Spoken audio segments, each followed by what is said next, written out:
You are listening to the pot.live podcast. I'm your host, Lenny G, and this podcast is going to teach you all about what's happening, what the trends are, the latest news, the thought leaders, the business leaders in the cannabis industry.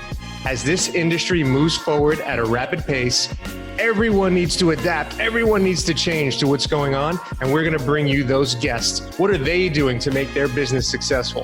What are they doing to get their product out there? How are they getting exposure? How are they dealing with all the changing laws? That's what pot.live is going to be all about. And make sure you visit pot.live, download the app, go to the website, and you will see all of the digital media assets from articles, videos, podcasts, everything. The latest news and trends will all be at pot.live. Thanks for listening. Enjoy the show. Welcome to another episode of pot.live. Today, I am lucky enough to have a killer businesswoman on the show. Her name is Sarah Blankinship, and she is the founder of RightSciences. RightSciences' mission is to offer the world plant-based patches, powering the world's health and wellness brands. She's going to tell us all about those patches, what can be put into them, how they can be used on your body. And RightSciences is a technology, brand, and ingredient licensing company. They license their patch-making processes and formulations to all of their global partners. So welcome to the show, Sarah Blankinship. How are you today? Thanks so much, Lynn. Coming at you from sunny Seattle. Doing super great today. Is it warm there yet? Now, we're recording this in the summer, and I don't know what the warmest months are in Seattle. So we actually have some of the nicest summers in the country right now. Don't tell anyone. But yeah, we nice and dry in the summer, so we're enjoying it up here. Beautiful. Well, I am actually, as we're recording this, I am down in Miami, and it is sticky and hot, but still beautiful in its own right. So, all right. So, Sarah, the only traditional thing we do on this podcast is give us your background. How did you get where you are? Tell us about RightSciences. Give us your journey in a few minutes, and then we will dive in. Great. Thank you so much. So we're just super honored to be here and talk about my journey from the corporate traditional type of experience into the startup world.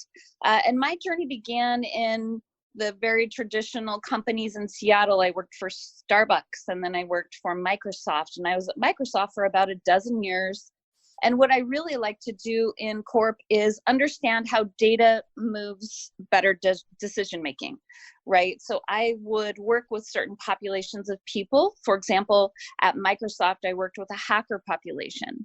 And we use data to help this population of smart researchers understand how to use their powers for good, right? So I was doing that at Microsoft for a long time. And then I went down to Zynga in the Silicon Valley and spent about 3 years at that company, helping them with both their security risk metrics program, as well as bringing on companies. They were acquiring about a company a month. And then while I was at Zynga, my mom had a stroke. And so that really changed my trajectory from staying in corp forever to really finding a solution for a loved one. So I really began RightSciences to find a clean plant solution for my mom. She'd had a traumatic medical event. She was sent home with more traditional opioid type of solutions. And really, I wanted to find something that was clean and plant-based that would help her with her pain relief.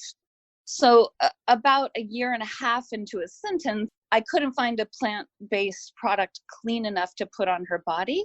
So I ended up engineering a transdermal patch prototype for my mom. And in doing so, realized that we had basically a solution that we could power any plant into. So if you think of a patch as like a wellness sticker, and this wellness sticker goes onto your body, the plant materials or whatever materials are in this wellness sticker go through your skin layer into your bloodstream. And that's a nice, fast, easy way to get vitamins or minerals or anything your body needs into your body. So really, we came up with this patch and realized, wow, not only can we put solutions like hemp CBD in a patch, we can put vitamin B in a patch, we can put melatonin, we can put let's talk about long-term, maybe vaccines someday in this patch, right? So really, we were looking at this patch as a vehicle toward wellness for the human body, and and why are we putting things on our body and how are we putting things in our body. It really became a time for us to critically think through some of those questions. And then RightSciences is a company that is put in place that tests its products, that creates products with the utmost care. We understand where our materials are coming from, and all of our products that we stand behind are safe enough to put on your mom and mine. And that's sort of the magic of it. We wanted to build a company that had integrity from the inside, that had products you could use and love and just work, that were associated with us, and then really see what else we could do in the world for women, for underserved populations, and really then run that through the DNA of our entire company. It's a beautiful story. And then, anytime someone creates something to help people, it's always something everyone wants to get behind. So tell everybody where you are in the process of being out to the public with everything. When you start the process of creating the patch, where does your responsibility end and the white labeling of the brand that white labels it? When did they take over in that process? Right. So think of RightSciences as a brand licensing company. So we're similar to a Coca-Cola, where we license either the process or the formulations into contract manufacturers that can work with us. And that means that a brand may have a set of products and they may want a patch to add to that product line, right? If they don't have the capability in their own manufacturing line to build that, to build a pharma grade device, then we can work with our contract manufacturers to build that for them. So really it's a matter of distributing our production, of growing multiple labs and being able to produce multiple types of form factors out of all of the labs. Okay. And what made you, obviously we know the story of what made you create the patch, you just told it. What made you, or what are the benefits, since this is a cannabis related show, what are the benefits of utilizing CBD or even THC in this patch? One of the issues that we found when really looking at the cannabis and CBD product marketplace was there was a field of sort of crowded, noisy, untested products. Where were these products made? How are they made? How do we know we can trust them? And for somebody like my mom, she needed a specific dose going into her body every time that she knew about, right? So one of the problems we're trying to solve in this industry is quality, dosing, and consistency, right? We want to know exactly every time that our products are made from materials we trust. We can test the inputs in and the outputs out so that we know that we're getting to that math problem that we're looking to get to every time. In our case, we're getting to a 2x2 square.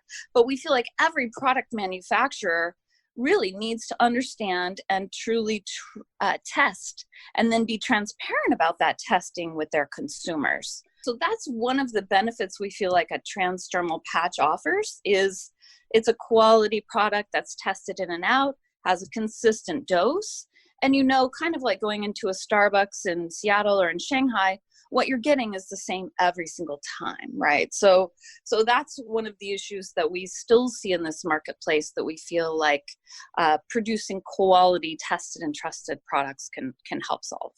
And is there a benefit to using the patch as opposed to, a tincture or, a droplet or smoking a cannabis product?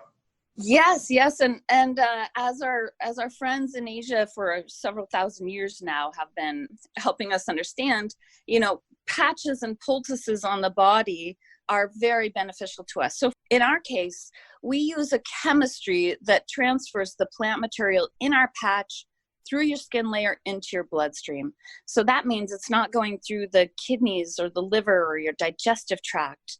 It's much more bioavailable. Say, for example, if you're inhaling a product that you might find at a dispensary, you'll get about 10-20% of the intended plant material. And edible, you'll get about 50%, and it doesn't go very long in your body, maybe a few hours. This transdermal patch is a low dose, microdose, timed dose over about 10 hours. So you're getting a consistent dose into your body over time. And you also get about 80 or 90% of the plant material that's intended. So it's easy, bioavailable, and it's a nice way to be intaking these plant materials into your body. Great. Those stats are amazing. So When you put the patch on, you said you leave it on for 10 hours, or do you leave it on longer than that, just to make sure? Or like, what's the application process? Since I'm a newbie, I've never tried it. Tell me what would happen. You sent me a patch. I put it on right now. What's the process? Yeah, so you'd stick it on, and basically you can wear that anywhere, all day, all night. Anywhere on your body, or a specific place is best? Yeah, I usually put mine right on my wrist here. It's somewhere that's veiny, not a lot of hair that will stick, when you're pulling that patch off, just somewhere where that plant material can start transferring right away.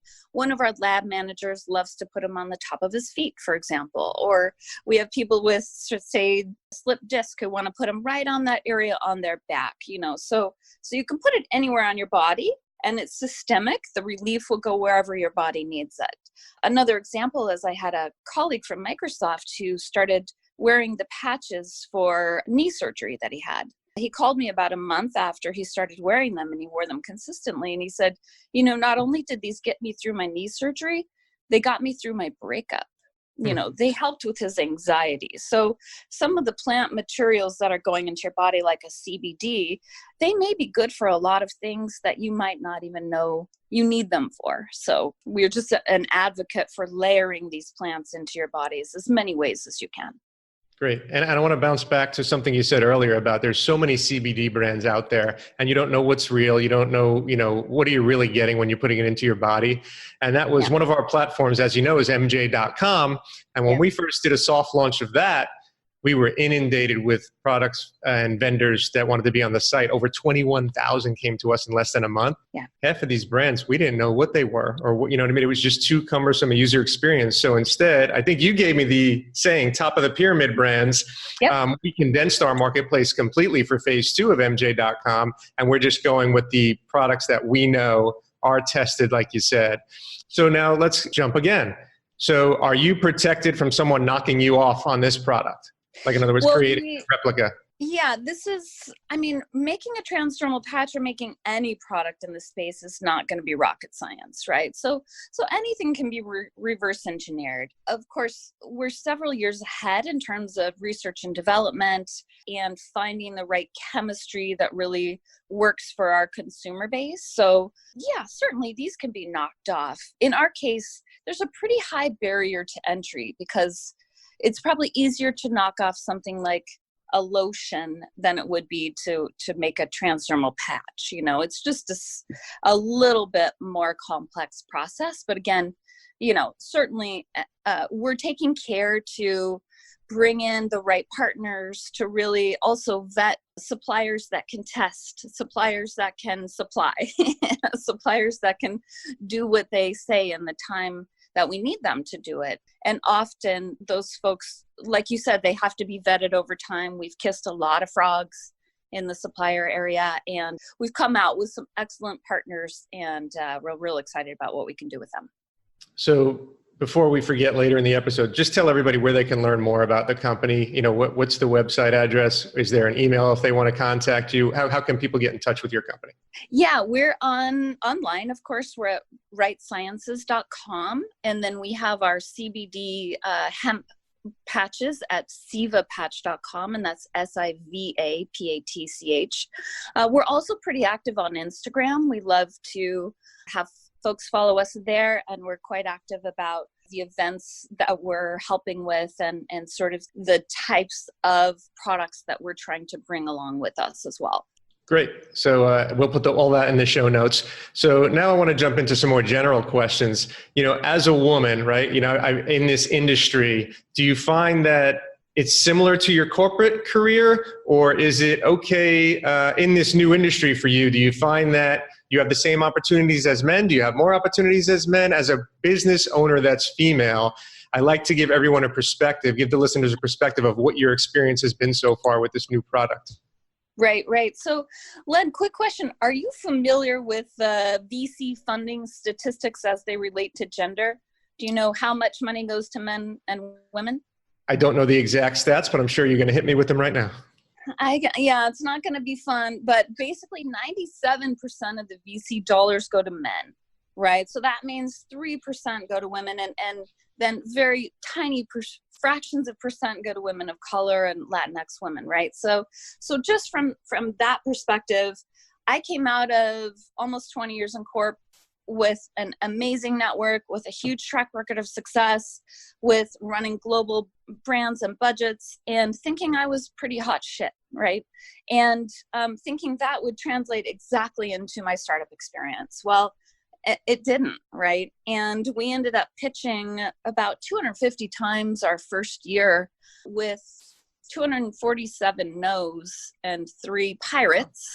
Wow. So basically 250, and that's me coming in with a business plan, with excellence, with the team, with everything that, checking all the boxes. And so really we've had to bootstrap most of our experience. We are raising money right now. We're raising a small bridge round, and I'm happy to report and super proud to report that thus far, our partners on our cap table are women and people of color. Wow. Great. Awesome. So that's, as a father of 2 teenage daughters who are entrepreneurs already, I always like to ask, when I have a female guest on the show, I always like to ask your experience, because I can always take a tidbit and they can listen to this and take some tidbits. So I appreciate you sharing that. If people wanted to invest, can they do that at the sites you mentioned earlier? Is there a certain way they can get in touch for that? Yeah, email info@RightSciences. And then what we do is, obviously we're pretty selective about who we want on our partnership roster. So of course, all investors matter, hashtag all investors matter, everyone's welcome on the bandwagon. We're really looking for values aligned partners for the long term, because if we're going to do this right, and we're going to really hit some of those populations of superstars, like moms, like women with diverse backgrounds, like women that are young entrepreneurs like your daughters and my daughter, we're going to focus on products that add value, on positioning us the right way, and really getting that money in to help us compete. But yeah, it's a much different struggle than I imagined, and we're stronger because of it, and we're more motivated because of it. We're going to succeed. So that's just what we're going to do, and that's, we're going to set an example for everybody else like your daughters that's going to do it too. Absolutely. And I want to give a shout out to my sister-in-law, Christine, who introduced us, just so she listens and she gets a quick shout out there. But also, so now let me jump back to, we talked about being a female entrepreneur. Now let's talk about my previous life. I was a corporate employee for 12 years. I ran a trading desk on Wall Street and did very well. Yep. But selfishly, I wanted that money for myself instead of making the company so much money. Even though they were paying me a lot, I wanted all that selfishly. And I don't mean selfish in a negative way. I mean to build my legacy, right? So now you swapped from corporate life to entrepreneur life. Tell everybody about that transition and how it was for you. Was it a mindset thing? Was it tough? Give everybody a little feel for what that was like for you, whether you're male, female, whatever. I just want to talk corporate to entrepreneur life. Right. Well, it was, it was completely unexpected for me. Like I was never planning on doing it. I really thought I was going to be in corp forever. And it was that life surprise that set me on this entrepreneur journey. Once I was on it though, it really was so educational. It's been like getting a life PhD, right? A life set of MBAs, and understanding all the functions, how to run a business, how to raise money, how to create this network that you need to succeed. It's been so rewarding. And one of the most rewarding things has been, like you said, if I stayed at Zynga for 20 more years, they never would have made me the CEO, right? Yep. No matter how great I was, I just wasn't on that path. But creating a path for myself to CEO. And even when I started my company, I didn't title myself CEO. I titled myself managing director. I don't know why, and then about a year into it, I promoted myself to CEO, like literally handshake, you're doing it. Guess what? Doesn't matter how you got there. Yeah, you're here. So, and then what I did was I gave my kids both a title in my company. And I didn't really understand how much that would mean to them too at their early ages, so really being a model for myself and being able to run my meetings from the playground or the boardroom, has been a wonderful sense of, freedom and liberation, and being able to raise my kids in a different way with a different set of hands-on than I might have if I'd stayed in corp, are all intangible benefits. And I'm so, so thrilled that I am on this journey. I think I can do more here. I can do more for myself, for my legacy, for women, for future leaders, et cetera, than I ever could in corporate. And I think the key word there was freedom, right? You have the freedom to create. You have the freedom to make your own schedule. You don't have to worry about, getting the Sunday night blues that you have to be in the office on Monday morning. As an entrepreneur, as a serial entrepreneur myself, it's 24/7. So it might be 2 a.m., it might be 10 a.m. on whatever day, on a holiday, it doesn't matter. But you're so much more into it because it's your company that you created. You know what I mean? So it's just a great feeling. I think you would agree with that probably. I love it. Yeah, I totally love it. And it's also, I don't fear change, right? So we're currently repositioning the company to have sort of a broader set of objectives. And I love that. It's like spring cleaning. It's like, how can I make this the best vehicle it can be? Not the one I started out with, because it's never going to be that. Maybe that's one lesson I took from Corp is you're not going to have this same job in a year or two. So plan for the future, and I kind of think that's true in our evolution as entrepreneurs. This company shouldn't be the same in a year. It should be growing and thriving and different than it is now, if I'm doing my job right. Yeah, I love that like I said, when you're an entrepreneur and you're a business owner and you have your team around you, instead of in corporate life, you don't have the ability to adapt and pivot as you see fit. When you're an entrepreneur in the entrepreneur world, you can adapt and pivot a bunch of times. With several of our platforms, we've changed 5, 6, 7 times in a year because that's how fast technology is moving. That's how fast industries are moving. And it's just so refreshing. So you never get bored. I remember in corporate life, even though it was fun, it was the same monotonous routine for years. You know what I mean? So it was almost boring at some points.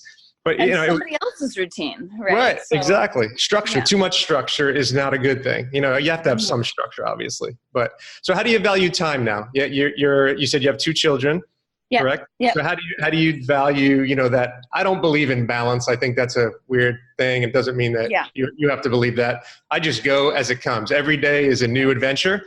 How do you value time? Yeah, I learned a lot from becoming a mother in that maybe in a day you might only have 5 minutes to get one thing done. So you have to hyper prioritize what that might be.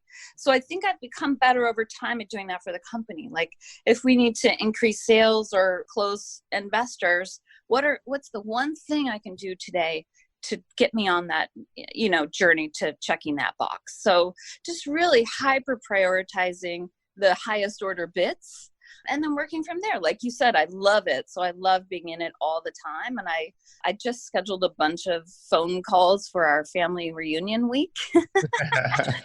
But I'm like, I got, the business doesn't stop, and I'm just going to be in a more beautiful place to take that call. So I love making this business part of my life and then having the freedom to do that from wherever I want to.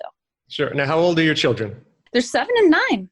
7 and 9. Okay, so for the parents out there, when I started talking about the different businesses I owned and just the general topic of money at a young age, probably when they were their whole life really, but we really got into it around the age of 10. Talk to your kids yet about money, about the business you're trying to grow? Are they like engaged in it or are they too young still? Oh, they're actively engaged in it. So my daughter, who is 9, is my chief closer. She's too adorable to resist. And my son is my chief innovation officer, and he has amazing ideas to power the future innovations that we'll be doing. So they come with me on trips, they help me do the things that I need to do for the business around here. We talk to them actively about it. They earn their own money, they're actively involved in their own outcomes here. And I listened to how your approach is with your daughters, maybe not going to college. I'm exactly 1,000,000% for that. I mean, how can you learn more in life? How can you contribute more to the planet? There are problems that need to be solved. If you look at the United Nations Sustainable Development Goals as a world's to-do list, how can we be working on those? And I think our children should be helping us every step of the way, every day, to make this world a better place for all of us. So yeah, I'm a big believer, and so are my daughters, that you learn by doing. Antiquated textbooks and teachers that really haven't succeeded outside of the classroom. it's hard for them to teach you how to succeed in life, you know what I mean, of whatever your goals are. And I love hands-on experience at any age, even if you're just apprenticing, if you're just modeling someone, if you're watching someone. It's so more valuable than a textbook that was written in 1950. You know, everything's changing too quickly now. So Right. Let's get back to RightSciences and CVPatch, your businesses. What do you need right now for anyone listening that may be of assistance to you? Is there some roadblock you have right now, or some connection that maybe you're looking for that can really accelerate your business? What might that look like? So maybe we can make that connection for you. Right. Oh, thank you so much. So we are looking to increase our production. So we're always looking for more values-aligned manufacturing partners. And that could be anyone, anywhere, really, in the United States right now. And we really can't make enough widgets to keep up with demand right now. So we'll need more investment partners to increase our production capabilities and then scale up that way. So really, investors and manufacturers are highest order bits. Perfect. So everybody out there that can help, you'll have all the show notes where you can contact Sarah and her team. You can contact us and we can put you in touch. Sarah, is there anything else about the company you'd like to throw out there to everybody? Anything coming up in the next few months that's exciting, or you tell us? Yeah, so we are always trying to participate in sort of really nice bespoke events. We do have one coming up this weekend in Los Angeles. It's called Pop Up for Good.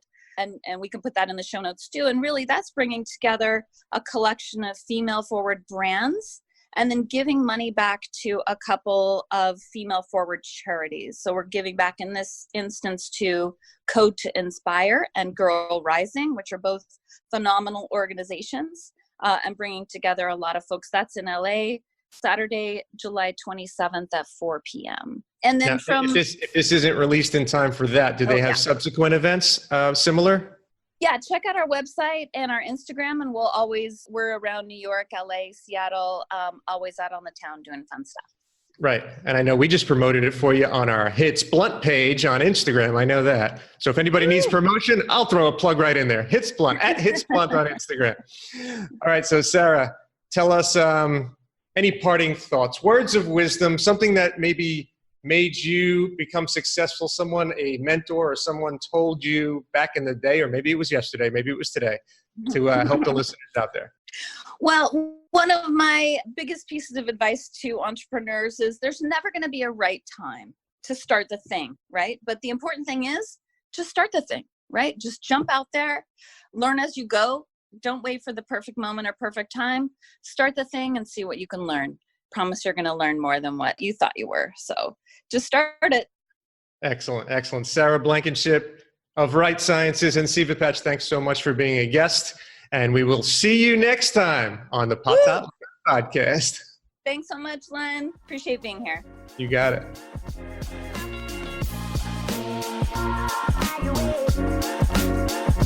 it.